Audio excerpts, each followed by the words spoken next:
Hi friends, welcome back to Karyampudi'sVlog. ఇవాళ మన Emmy recipe perfect hotel స్టైల్లో పొంగే పూరి. దీంట్లో బోల్డ్ అని టిప్స్ ఉన్నాయండి, చివరి వరకు చూస్తూ ఉండండి. ఈ పూరి భలే ఉంటుందండి, సాఫ్ట్గా. రాత్రిపూట ఈ విధంగా పూరి పిండి కలిపి పెట్టేసుకున్నాం అనుకోండి, మార్నింగ్ ఏ హడావుడు లేకుండా పూరీలు చేసేసుకున్నాం. పూరి ఓన్లీ కర్రీ చేసేసుకుంటే చాలండి, లంచ్ బాక్స్ రెడీ.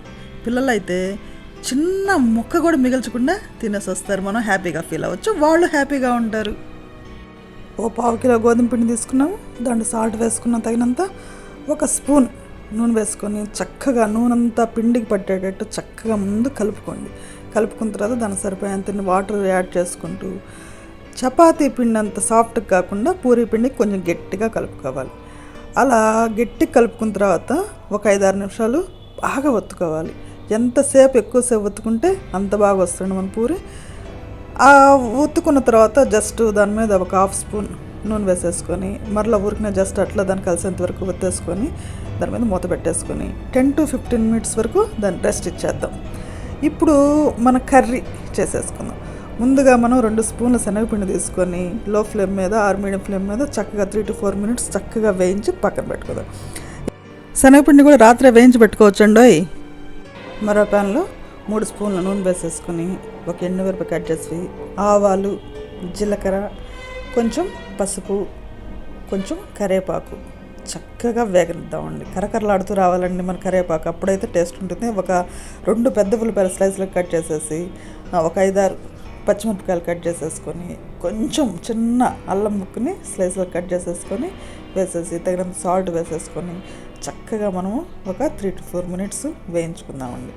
అందులో మనము ఈ బఠానీ ఒకసారి చూపించాను కదా, స్టోర్ చేసుకున్న బఠానీ అండి. ఇవి పచ్చి బఠానీ ఎలా స్టోర్ చేసుకోవాలో మీకు డిస్క్రిప్షన్లో ఇస్తాను, ఒక్కసారి చూడండి. అది సంవత్సరం పాటు నిల్వ ఉంటుంది. ఇలా వేసిన తర్వాత 4-5 minutesలో ఉల్లిపాయలు ట్రాన్స్పరెంట్గా వస్తుంది. అప్పుడు దాకా అట్లా ఉంచేస్తే ఇప్పుడు వేయించిన శనగపిండి ఉంది కదా మనం, దాంట్లో ఒక చిన్న గ్లాస్ వాటర్ తీసేసుకొని చక్కగా బబుల్స్ లేకుండా ఉండలు లేకుండా చక్కగా కలిపేసేసుకొని వేగిన ఉల్లిపాయల్లో వేసేసుకుందాం. మీకు ఏమైనా కొంచెం ఇంకా ఎక్కువ పేస్ట్ కావాలనుకుంటే కొంచెం శనగపిండి ఎక్కువ వేసుకోండి, కొంచెం వాటర్ కూడా ఎక్కువ వేసుకోండి. ఇట్లా చక్కగా దాంట్లో పోసిన తర్వాత కొంచెం చెక్కబడుతుంది. ఒక 3-4 నిమిషాల్లోనే ఫైనల్గా మనం కొత్తిమీర వేసేసుకొని లాస్ట్లో ఉప్పు కరెక్ట్గా చూసుకోండి, ఏమైనా కావాలంటే యాడ్ చేసేసుకోండి. ఇంకా ఫైనల్గా సర్వింగ్ బౌల్లో తీసేసుకోవటమేనండి.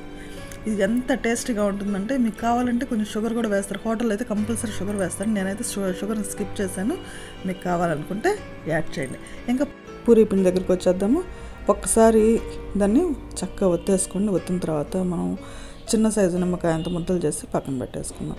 ఇవి 2 రకాలుగా చేసుకుంటూ ఉంటారని, కొంతమంది పిండి వేసి చేసుకుంటారు. కొంచెమే పిండి వేసేసుకొని చక్కగా మరీ పలుచగా కాకుండా మరీ లావు కాకుండా మీడియంగా ఒత్తుకుంటే మన పూరి చక్కగా పొంగుతుంది.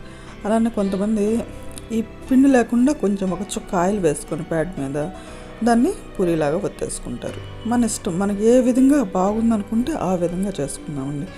అయితే మనం పూరి వేసేటప్పుడు నూనె మాత్రం సలసల కాగుతూ ఉండాలండి.